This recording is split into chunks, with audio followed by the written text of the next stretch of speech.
Mateus capítulo 5, terceira parte. Vamos ler do verso 17 até o verso 26. Como sempre, eu vou fazer a leitura completa. Depois a gente volta fazendo os comentários. Diz assim: Não pensem que vim abolir a Torá ou os profetas. Não vim abolir, mas completar. Sim, é verdade.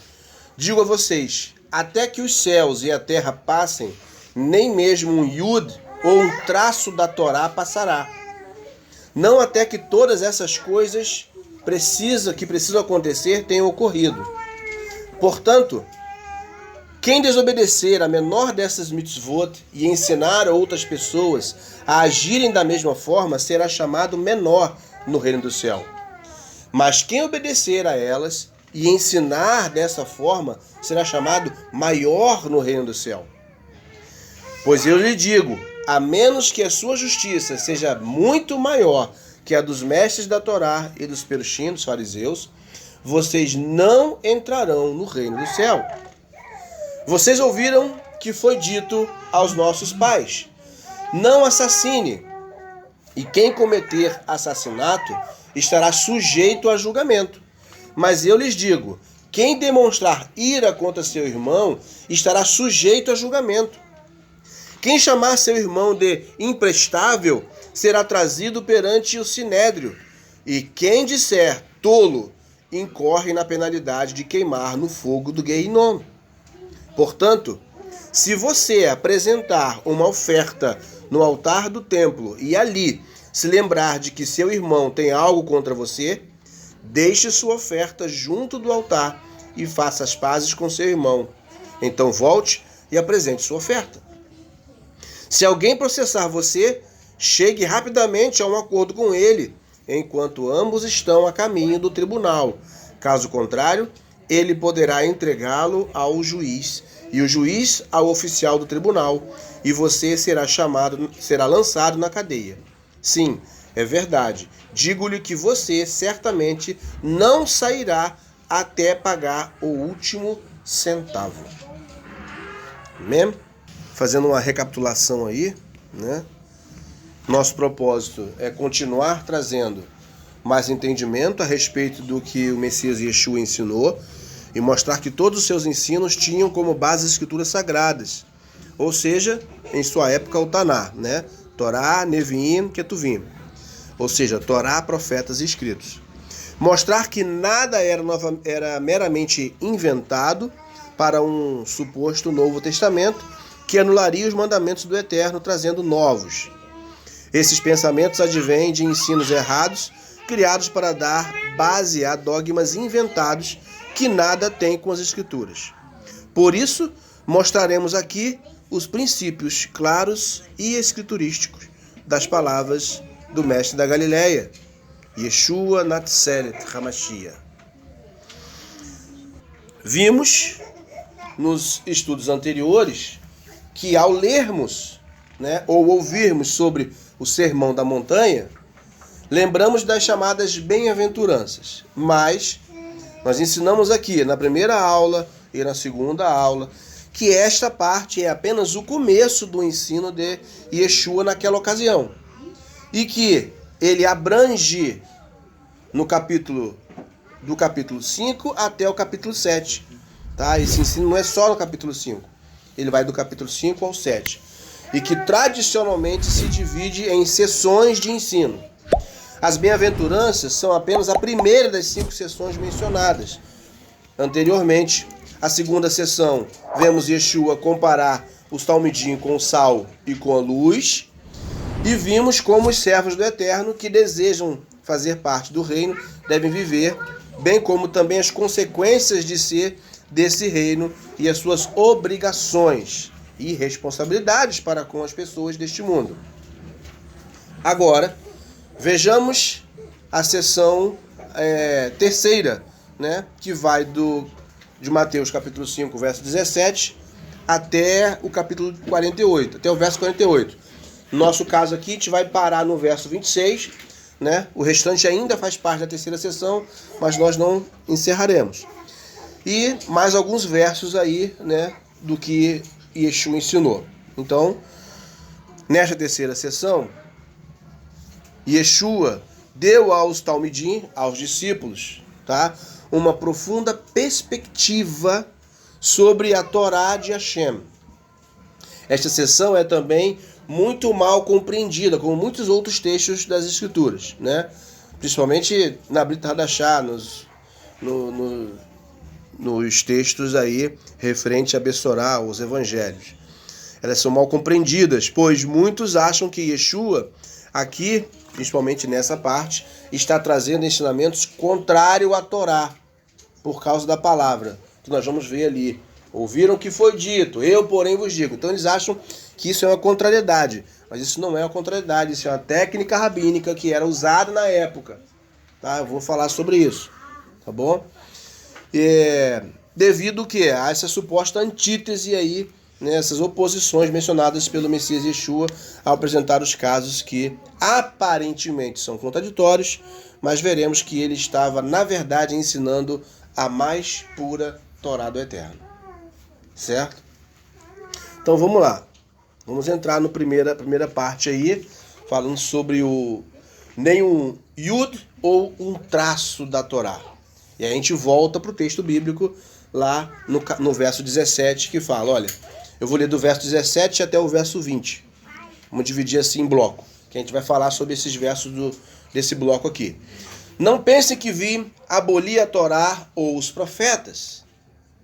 Não vim abolir, mas completar, né? Nas Bíblias tradicionais, João Ferreira de Almeida, NVI, etc., a palavra que vem é cumprir. Por que este autor aqui, né, David H. Stern, colocou completar? Nós vamos falar sobre isso. Porque a palavra que está no grego, né, plerosai, o sentido dela não é apenas cumprir, é tornar pleno. O sentido dela literal é esse, é tornar pleno, tá? Então, quando o autor diz aqui, né, vim completar, ele está dando o sentido de que ele estava sendo aquilo que os profetas tinham dito dele. Ele estava completando as profecias. Através dele, profecias estavam sendo cumpridas. Então, ele veio para completar, para cumprir. Se a gente for usar a mesma palavra que está nas outras Bíblias. Tá? Aí ele continua. Sim, é verdade. Digo a vocês, até que os céus e a terra passem, nem mesmo um yud ou um traço da Torá passará. Né? Por que ele fala um yud e um traço? Yud é a letra, a menor letra que tem no alfabeto hebraico, né? Inclusive começa o nome de Yeshua, começa com essa letra, um yud. É tipo uma vírgula em cima das palavras, né? Fica na lateralzinha assim. É só uma curvinha. A menor letra do alfabeto hebraico é o yud, né? E traço, algumas palavras em hebraico têm um traço, certo? Por exemplo, Beit HaMikdash. Geralmente tem um traço, Beit, traço, Hamikdash, certo? Então Yeshua cita essas duas coisas, nem mesmo um yud ou um traço da lei passará. Olha aí o que ele fala, né?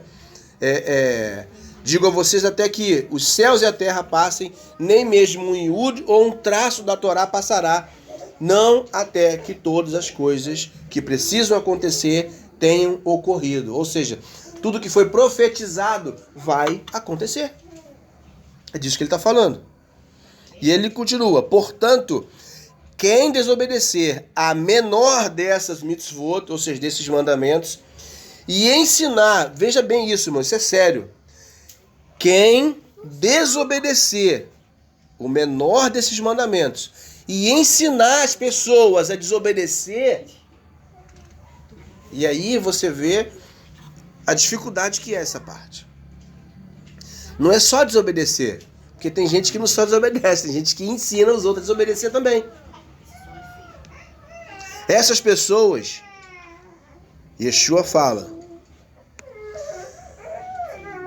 a agirem da mesma forma, será chamado menor no reino dos céus. Por que diz que é chamado menor no reino dos céus?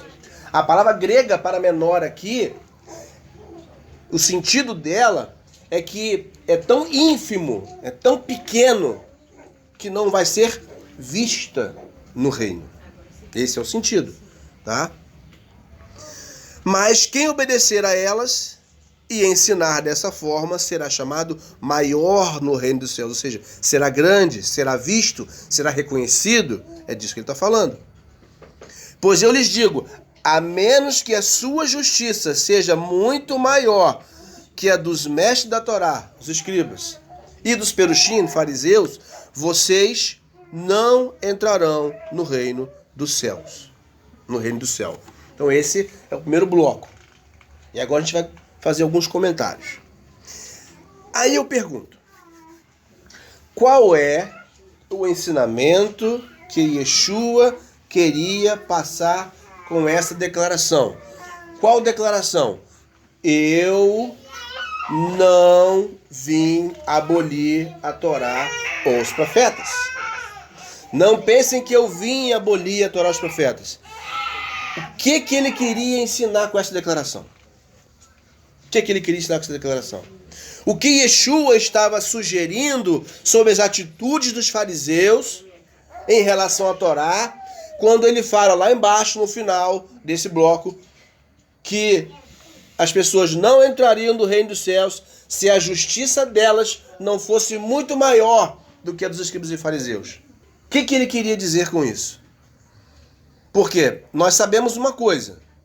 Os escribas e fariseus conheciam a Torá, cumpriam a Torá, eram os chamados santos da sua época. Por que Yeshua então fala isso? Tem um sentido, tem um porquê. Vamos lá. O mestre estava ensinando sobre a verdadeira obediência à Torá. Curto, assim. Ele estava ensinando sobre a verdadeira obediência. Os escribas e fariseus obedeciam? Obedeciam. E obedecem até hoje. Os ortodoxos são linhagem direta vinda dos fariseus. Qual é a diferença que Yeshua está ensinando a Torá para os escribas e fariseus? É que eles ensinavam e eles viviam através de uma série de dogmas e tradições que eles criaram e que engessava muitas vezes o mandamento. Engessava, dificultava as pessoas de obedecer.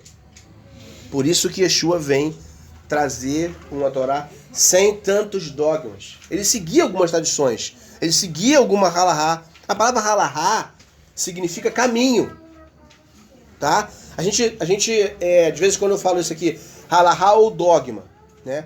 Tem algum dogma ou tradição que são bons. A halahá indica o caminho. Halahá significa a preparação do caminho para a pessoa seguir. Só que, às vezes, a pessoa prepara esse caminho e cerca o caminho todo. E aí você não tem opção de escolha, você só tem que seguir daquele jeito que foi cercado. Esse é o grande problema que acontecia na época de Yeshua. Os escribas e fariseus tinham cercado demais, tinham criado cercas muito altas, tá? E Yeshua agora estava ensinando de forma a terminar com essas cercas. Simplificar a coisa e levar ela para a essência do Sinai. Para a essência do que Deus deu ao povo lá no Sinai. Certo? Então veja, Yeshua inicia dando a certeza de que ele não veio abolir a Torá e os profetas. Para muitos estudiosos das escrituras sagradas, a menção Torá e profetas é uma referência direta a todo o Taná. Toda vez, às vezes, que Yeshua fala sobre Torá e profetas, ele está fazendo uma menção ao Taná, né? Ele está fazendo uma menção ao Taná. Ou seja, Torá, Neviim, Ketuvim. Torá, profetas e escritos. Certo? Ou seja, as escrituras da época de Yeshua, né? Que hoje é conhecida como Antigo Testamento. Aí nós temos várias referências aí a respeito de Torá e profetas dentro da Brit Hadashah, dentro do chamado Novo Testamento. Você encontra em Mateus 7,12, você encontra em Mateus 11,13, você encontra em Mateus 22,40, você encontra em Lucas 16,16, você encontra em Atos 13,15, você encontra em Mateus 24,14 e você encontra em Romanos 3,21. Essa é uma das maiores declarações do Messias. Não pensem que vinha abolir a lei e os profetas. Essa é uma das maiores declarações dele, mostrando que a Torá permanece em vigor. E eu botei permanece, eu estou falando permanece de propósito, porque permanecia na época dele e permanece até hoje. Permanece até hoje. Porque ele está deixando claro que ele não veio abolir, tá? E Yeshua deixa claro que não veio abolir, mas ele veio cumpri-la, ele veio torná-la plena, ele veio enchê-la, ele veio complementar, ele veio completar. Todas essas palavras cabem no plerossai. Acontece que muitos não compreendem o que Yeshua está falando, por não conhecerem a cultura da época, né? Ao falar desse jeito, ele estava utilizando expressões idiomáticas de sua época e região. Então, simplesmente dizer eu não vim abolir a lei dos profetas, ele não estava meramente dizendo, olha, eu não vim aqui para anular nada. Isso era uma expressão idiomática e é até hoje no meio judaico. O que essa expressão idiomática então quer dizer? Vamos lá. No primeiro século, quando um indivíduo ensinava a Torá de forma incorreta, era dito que este indivíduo estava o quê? Abolindo a Torá. E de fato, se alguém distorce a palavra de Hashem a ponto de mudar seu sentido, ele está o quê? Invalidando. Não quer dizer que ela tenha realmente perdido a autoridade dela, tá? Perdido o seu valor, perdido o seu sentido, mas que para o indivíduo, sim, porque ele está dando uma nova leitura. E isso acontece também atualmente. Vários líderes religiosos ensinam erroneamente muitas coisas que são contrárias às Escrituras. Como, por exemplo, ensinar que a Bíblia autoriza a prática homossexual. E este ensino antibíblico termina invalidando, na prática, o preceito da Torá que proíbe tais práticas encontradas em Vaikra, Levítico 18, 22 e 20, verso 13. Assim, nessa passagem de Mateus que estamos estudando, a palavra abolir significa ensinamento contrário à Torá, certo? Significa ensinamento contrário à Torá, tornando-a inválida por outro lado. Cumprir carrega o sentido de instruir corretamente de acordo com a Torá. E confirmaremos isso no discurso, na continuação do discurso de Yeshua. Certo? Então, quando você vê Yeshua falando, não pensem que vim abolir a Torá ou os profetas, né? Ele está dizendo, olha, não estou invalidando o que foi ensinado. Pelo contrário, ele fala, não vim abolir, não vim invalidar, mas eu vim completar. Olha como é que as coisas começam a fazer mais sentido.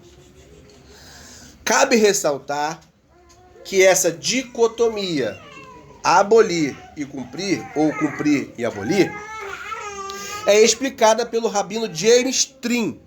Veja o que esse rabino fala. Para começar, deve-se saber que essa referência a cumprir a Torá versus destruir a Torá é realmente uma utilização comum de uma expressão hebraica usada ainda hoje por rabinos nas yeshivot, escolas rabínicas. Cumprir a Torá é uma expressão que significa ensinar o significado da Torá e observá-la corretamente. Este é o verdadeiro significado para se cumprir, enquanto destruir a Torá é uma expressão que significa ensinar de forma incorreta o significado da Torá e ou violar. Isto é, destruir o verdadeiro significado da Torá. Ainda hoje, nas yeshivot e nos Batei Midrash, os rabinos entram em debates acalorados, um com o outro, batendo um punho à mesa e declarando: você destruiu a Torá. Isso tem debates, né? Os rabinos, os judeus já falam que onde tem dois rabinos, tem três entendimentos diferentes, né? E aí ele diz assim, você destruiu a Torá. Ou outro rabino pode estar elogiando o outro dizendo: você cumpriu a Torá, porque ele ensinou certo. Então, James String continua dizendo: vale ressaltar que nos próximos versículos Yeshua pesa sobre as controvérsias a interpretação de vários mandamentos da Torá e nos dá o seu significado verdadeiro e correto. Então, o uso de Yeshua, né, do termo cumprir a lei versus destruir a lei é totalmente de acordo com o normal uso idiomático da época. Certo? Isso vem do livro em português, O que você quer dizer? Yeshua cumpriu a lei? Tá? Então, a gente está vendo, como nós viemos vendo outras informações, que nada que Yeshua estava falando ali, ele falava por acaso, né? Ele era um judeu. Então ele falava de forma judaica. Ele não falava de forma grega, ele não falava de forma brasileira, de forma inglesa. Não, ele falava de forma judaica. E os judeus que o estavam ouvindo na sua pregação entendiam de forma judaica o contexto do que ele falava. Certo? Então vamos lá, ainda sobre esse bloco, do verso 17 ao 20, né? Podemos então entender, que as palavras de Yeshua poderiam ser interpretadas, veja bem, da seguinte forma. Vamos dar uma outra fraseologia agora. Não vim ensinar incorretamente a Torá, mas para ensinar a Torá de forma correta. Então, quando ele vem aqui e fala: não pensem que eu vim ensinar incorretamente a Torá, mas eu vim ensinar de forma correta. A coisa passa a fazer um sentido maior. Passa a dar um entendimento para a gente de por que muitas vezes os rabinos, os fariseus, né, vinham para Yeshua fazer perguntas, questionamentos. Por quê? Porque a forma que Yeshua ensinava, sem o peso da cerca, sem o peso da halahá, assustava aqueles fariseus. Porque ele estava ensinando de forma limpa. Ele estava ensinando uma Torá sem aquela quantidade excessiva de dogmas, né? Por isso, apesar de que seus opositores afirmavam e ainda afirmam que Yeshua ensinava contra a Torá, o livro que revela a vontade do Pai, vemos que isso não é verdade. E que era justamente o oposto. Yeshua ensinava a cumprir. E isso estava de acordo com uma das profecias messiânicas. Eu quero que vocês abram a Bíblia de vocês, lá em Isaías 42, versos 1 a 3. Olha, nós estamos falando que ele cumpria, certo? E o objetivo dele era ensinar a verdade. Era ensinar a Torá de forma correta. E eu vou mostrar para vocês um texto de um profeta, tá? De um profeta que vai mostrar exatamente isso. Isaías 42, verso 1 a 3, diz o seguinte: eis o meu servo, a quem sustento, o meu escolhido, a quem tenho prazer. porei nele o meu espírito. Espírito, você sabe, sopro, vento, poder, mover. Então eu porei nele o meu mover, porei nele o meu poder, porei nele o meu sopro, tá?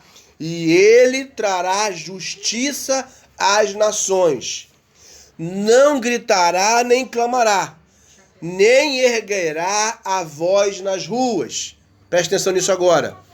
Não quebrará o caniço rachado e não apagará o pavio fumegante.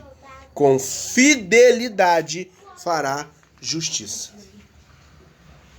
Esta é uma profecia falando de Yeshua, falando do Messias.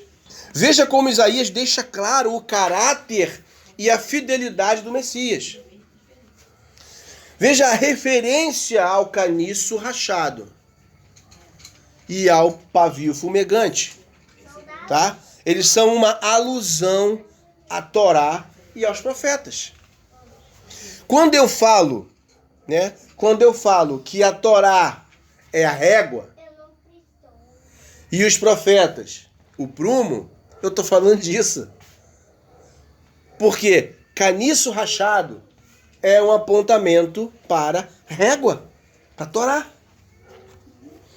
Não é à toa que nos livros de teologia se chama o conjunto de livros que nós temos de cânon, de cana, de caniço. Não é à toa que você chega em Ezequiel, nós estudamos em Shavuot o livro de Ezequiel, e tem a parte lá que nós lemos, que o Eterno manda Ezequiel ir pegar a cana de medir para medir o templo. Então, caniço rachado é um apontamento para a Torá. E pavio fumegante, pavio que fumega, está falando dos profetas. Porque os profetas faziam o quê com a palavra que o Eterno mandava eles falar? Ateava fogo nas situações. Então aqui o profeta está fazendo uma alusão ao Messias Yeshua e à forma dele trabalhar. Ou seja, ele não veio para ensinar a Torá e os profetas errado. Ele veio para plenificar. É isso que ele está falando.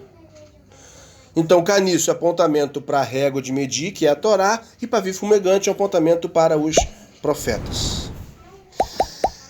A palavra usada para cumprir, plerosai, como eu já falei, né, utilizada na maioria das versões, significa literalmente preencher ou completar. Como a versão judaica completa, essa que nós estamos lendo, né, traduz. Ela tem em si o sentido de encher até a borda. Como eu falei do cálice da Havdalá. Você enche até transbordar e ele cai até chegar no prato. No pratinho, no pires. Né? Há duas maneiras de compreender este uso do verbo cumprir. Uma é colocar a ênfase em Yeshua como sendo o cumprimento das Escrituras, conforme vimos na profecia mencionada, de Isaías 42. No entanto, a chave para se entender este texto encontra-se no seu contexto imediato, que mostra que Yeshua não veio para destruir as Escrituras hebraicas. Aí eu dei para vocês dois apontamentos. O apontamento literal, onde você entende ali que ele realmente não veio para destruir as Escrituras, não veio para destruir, para anular a Torá e os profetas. E o sentido profético, que é, ele veio através dele mesmo, tornando tudo completo. Certo? Ou seja, ele veio para revelar a essência maior, a essência interior. Certo? Como já falamos. Então, depois de ter esclarecido a sua intenção principal, a gente viu aqui, né, o que Yeshua queria, né? Ele passou a ênfase da Torá e do Taná em geral. Agora ele muda o foco. Ele vai mudar o foco. Se você pegar agora do verso 21 em diante, ele vai mudar o foco. Quando ele fala que a justiça tem que ser maior do que a dos escribas e fariseus, ele passa a mudar o foco. Como é que a justiça pode ser maior do que a dos escribas e fariseus? Ele vai pensar alguns mandamentos para trazer a clareza desses mandamentos. E como é que ele faz isso? Ele parte para a Serat HaDevarim, ou seja, para as 10 palavras, conhecido como os 10 mandamentos. Certo? Aí ele parte, né, para a Serat HaDevarim, conhecido como os 10 mandamentos, em particular, que a partir do verso 21, né, o texto mostra o mestre sendo bem específico. Então vamos lá, verso 21 até o verso 26. Ele diz o seguinte: vocês ouviram o que foi dito aos nossos pais: não assassine. Reparem uma coisa. Na maioria das traduções bíblicas, tá? A palavra que está lá nos 10 mandamentos, tá? No 6º mandamento aqui, é não matarás. Só que não matarás está errado. Porque em hebraico a palavra é não assassinarás. Existe uma diferença entre matar e assassinar. Certo? Porque se você considerar tudo como geral matar, uma pessoa que mata outra por acidente, então ela teria cometido um pecado. Ah, mas se foi um acidente, como é que pode ser um pecado, uma transgressão? Então, há uma diferença. A palavra no hebraico lá, nas 10 palavras, nos 10 mandamentos, não é matarás, é não assassinarás. E Yeshua começa exatamente por essa palavra. Ele fala: vocês ouviram o que foi dito aos nossos pais, lá no verso 21. Não assassine.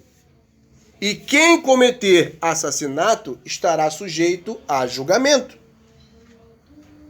Assassinato é algo premeditado.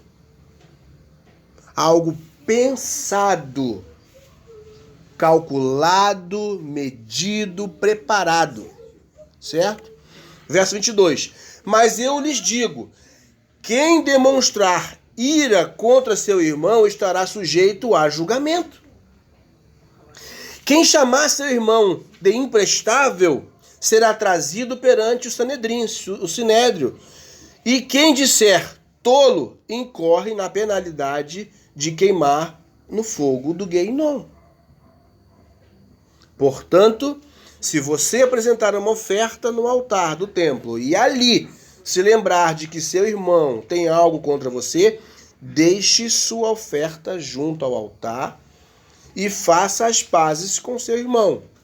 Então, volte e apresente sua oferta. Se alguém processar você, chegue rapidamente a um acordo com ele, enquanto ambos estão a caminho do tribunal. Caso contrário, ele poderá entregá-lo ao juiz, o juiz ao oficial do tribunal, e você será lançado na cadeia. Sim, é verdade. Digo-lhe que você certamente não sairá até pagar o último centavo. Então ele parte agora para as 10 palavras e ele vai começar a tornar o texto claro, ensinando aquilo que já estava escrito. Por que que ele faz isso? Por que que ele usa, né? Vocês ouviram o que foi dito, eu, porém, vos digo. Isso era uma técnica rabínica da época. E o objetivo aqui não é simplesmente mostrar contrariedade, está mostrando que ele era literalmente um rabino judeu, usando uma técnica rabínica de sua época. Por quê? Por que que a expressão dele parece ser maior? Porque Yeshua, seguindo a orientação rabínica, também estava criando uma cerca. Embora as pessoas não gostem de ouvir isso. Mas quando ele fala que vocês ouviram, não assassine, né? Quem cometer assassinato será sujeito a julgamento. E ele fala, mas eu lhes digo, quem demonstrar ira contra seu irmão será sujeito a julgamento. Ele criou uma cerca enorme. Por quê? Porque ele está indo mais profundo. Para o indivíduo se programar para matar alguém, ele primeiro se irou contra essa pessoa. Ele primeiro ficou com raiva da pessoa. Ele primeiro gerou um ódio dessa pessoa. Então ele vai se programar para matar, para assassinar essa pessoa.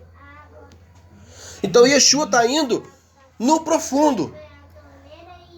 Ele está indo no profundo. Por quê que ele está indo no profundo? Porque ele quer fazer as pessoas entenderem, os discípulos entenderem ali, né, o cerne do não assassinarás.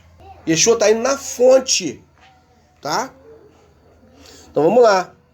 Olha, ele advertiu que enquanto existissem céu e terra, a lei continuaria a existir até que tudo seja cumprido, conforme Mateus 5,18. Com essa afirmação, Yeshua confirmou a perpetuidade da lei em todos os seus aspectos, certo? Então, o contexto que segue é o cumprimento profético, até que todas as coisas precisam se cumprir, se cumpram. Voltando lá no verso 18. Realmente, a lei é tão importante que todos os que violam os preceitos serão chamados os menores no reino. Olha isso.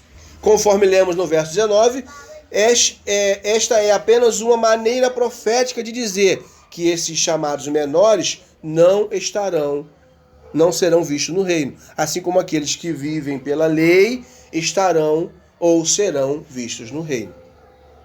Yeshua estava salientando que não estava promovendo a justiça oca e cheia de dogmas ou halahot dos fariseus, dos escribas. Mas em vez disso, ele estava ensinando a justiça que brota de um coração que ama a Deus. Por isso que quando ele parte para o sexto mandamento, ele vai para o cerne, tá? De alguém que procura fazer a vontade do Eterno, cumprindo o primeiro mandamento em primeiro lugar, que é amar a Deus acima de todas as coisas. Os dois pilares. Amar a Deus e amar o próximo. A partir desses dois pilares, todos os outros mandamentos são sustentados. Todos os 613 são sustentados a partir deles. Vamos lá. Depois de mostrar aos talmidim, aos discípulos, as suas intenções em defender a Torá, Yeshua começou então a explicar como a justiça de alguém pode exceder dos escribas e fariseus. Por isso que ele começa pelo sexto mandamento. Certo? Ele iniciou então citando o sexto mandamento, conforme nós lemos ali no texto. E aí você encontra: não assassinarás, em Êxodo 20:13, como também lá em Devarim, lá em Deuteronômio 5:17. E Yeshua resumiu, aí eu quero que vocês prestem atenção nisso. Yeshua resumiu, com base em outros textos da Torá, tá? Ligando com uma midrash, com um ensino sobre o castigo dessa transgressão de assassinar. Como nós lemos. Porque lá no mandamento tá: não assassinarás. Ponto. Qual é a consequência se você descumprir esse mandamento? É uma coisa que foi ampliada depois. O Eterno trouxe essa resposta depois. Aí você pega lá em Shemot, lá em Êxodo 21, verso 12, que diz o seguinte: quem ferir um homem vindo a matá-lo, terá que ser executado. A pena para Êxodo 20 é a morte. Você vê isso também lá em Levítico 24:17. Então, Yeshua ele traz o ensino a partir do sexto mandamento: não assassinarás. Aí ele vai e fala, mas...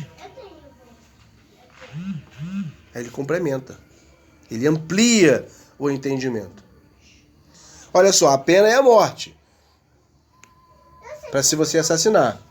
Mas se você tão simplesmente se irá contra o seu irmão a ponto de desejar planejar a morte dele, você já está incorrendo no juízo de morte. Já pode ir a julgamento. Então Yeshua vai no princípio. Então o sexto mandamento não abrange todos os casos em que uma pessoa mata a outra, tá? Há casos de assassinato acidental, e esse caso era possível uma pessoa fugir para uma cidade de refúgio até obter asilo temporário, conforme nós lemos no texto a seguir. E ele estava na paraxá dessa semana, que nós estudamos, né? Diz lá, ó, Êxodo 21:13 e Números 35:12. Todavia, se não fez intencionalmente, mas Deus o permitiu. Designei um lugar para onde poderá fugir. Estava no campo, sem querer, matou um indivíduo. Foi-se, saiu do coisa, matou o cara, ele ficou desesperado. A familiar ia chegar e encontrar o indivíduo morto. Alguém podia querer se vingar. O que o cara tinha que fazer? Saía correndo para a cidade de refúgio. Os levitas receberam, não receberam terras, eles receberam apenas lugares, cidades, para que eles cuidassem ali, né? E parte dessas cidades eram chamadas de cidades de refúgio, certo? Tudo, você vê como é que você está estudando Evangelho, mas você está voltando lá para a Torá, a profecia que a gente estudou hoje, para Paraxá que a gente estudou essa semana. Então você liga uma coisa a outra, você vê que está ligado uma coisa com a outra. Entretanto, se alguém intencionalmente tirasse a vida de outra pessoa, seria alvo de um rápido castigo, conforme vimos anteriormente. Em seu ensinamento, Yeshua não se focou no ato em si, mas no motivo, olha isso, e nas intenções daquele que comete o ato de assassinato. Uma pessoa poderia tirar uma vida acidentalmente, mas aquele que de propósito tira a vida de alguém, primeiro passou por um período de preparação, deliberação de como fazer. O pecado aconteceu antes mesmo de executar o seu intento. Por isso que quando Yeshua fala, ele vem aqui e fala, e quem cometer assassinato será sujeito ao julgamento. Mas eu lhes digo, quem demonstrar ira contra seu irmão estará sujeito a julgamento. Yeshua vai no cerne. Aquele que comete assassinato, aquele que comete crime grave, a Torá prescreve que a pena é a morte. O indivíduo pode não morrer hoje, mas vai morrer depois. E se não encontrar o caminho da justiça, morre na segunda vez também. A segunda morte.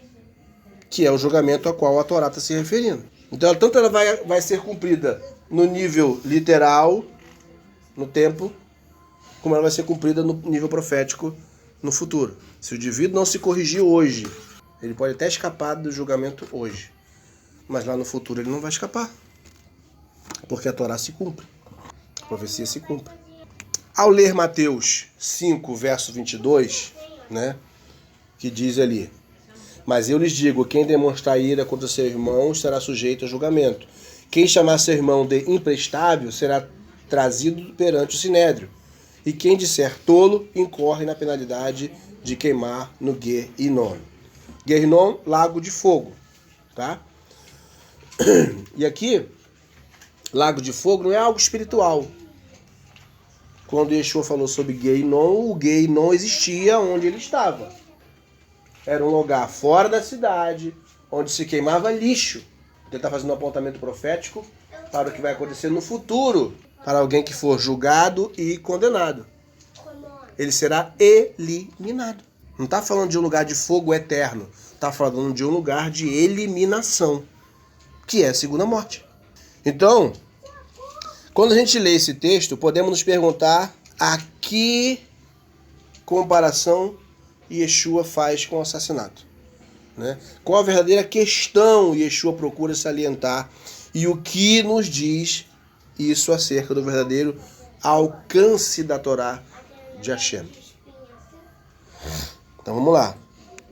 Embora seja frequentemente referido na Bíblia sobre o poder das palavras, Yeshua, nesta passagem, leva-o a um nível mais profundo.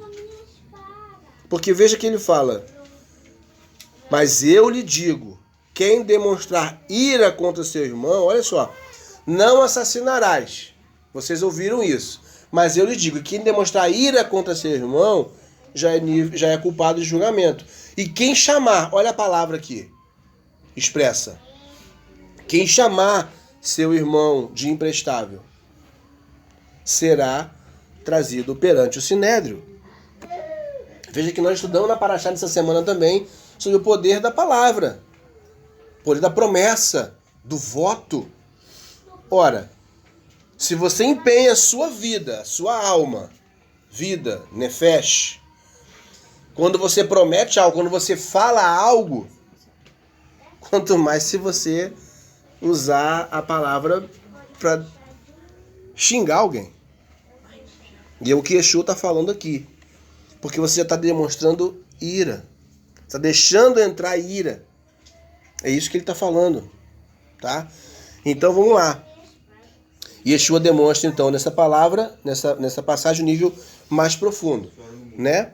Acontece muitas vezes que o único objetivo de palavras depreciativas ou de insulto é despertar sentimentos negativos na vítima.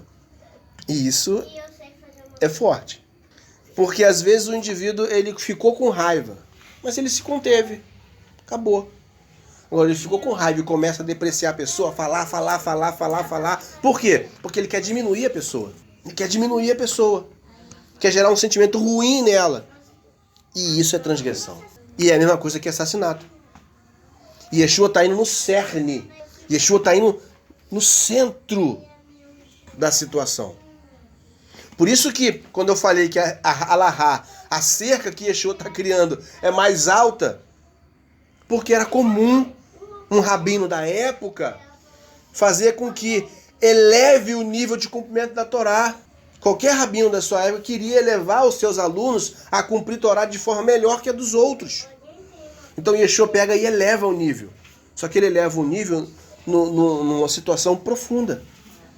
Voltando para onde? Voltando lá para o Sinai.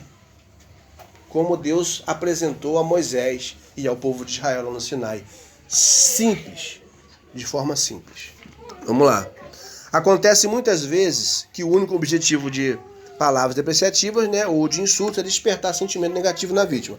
O ponto que Yeshua se refere é tão claro quanto a água. Não só apenas aqueles que praticam o crime, que são culpados de assassinato, mas também aqueles que dirigem palavras ríspidas aos outros, ou que até nutrem pensamentos de assassino. Yeshua aconselha as pessoas que dão guarida, né? Aconselha as pessoas que dão guarida a esses pensamentos que se reconciliem com as suas vítimas antes de comparecerem diante do altar para entregar a sua oferta. O cara estava lá pegando o seu animalzinho, carregando o seu animalzinho lá pro altar. Aí quando chegava lá, ele se lembrava. Deus faz isso, né? Aí a pessoa se lembra da feição do indivíduo. Ele se lembra que ele tem alguma coisa contra alguém, ou que alguém tem algo contra ele.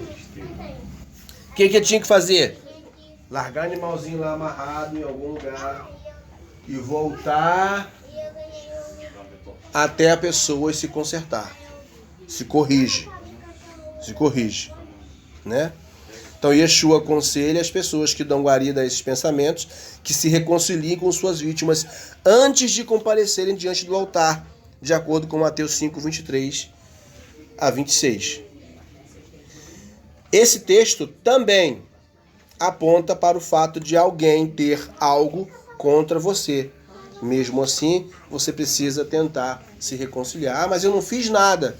A pessoa tem raiva de mim à toa. Tudo bem, vamos tentar reconciliar assim mesmo. Porque senão eu posso ficar num problema. Posso ficar num problema. Irmão, você me desculpa por ter colocado meu pé embaixo do seu? Você me desculpa por eu ser uma pessoa que você fica com raiva? Ah, pastor, mas isso é complicado de fazer, né? É complicado. E eu te digo que eu já passei por isso. Não é fácil, não. Mas Yeshua está dando essa orientação. E aí ele fala: medite sobre as implicações das palavras de Yeshua nos textos estudados hoje.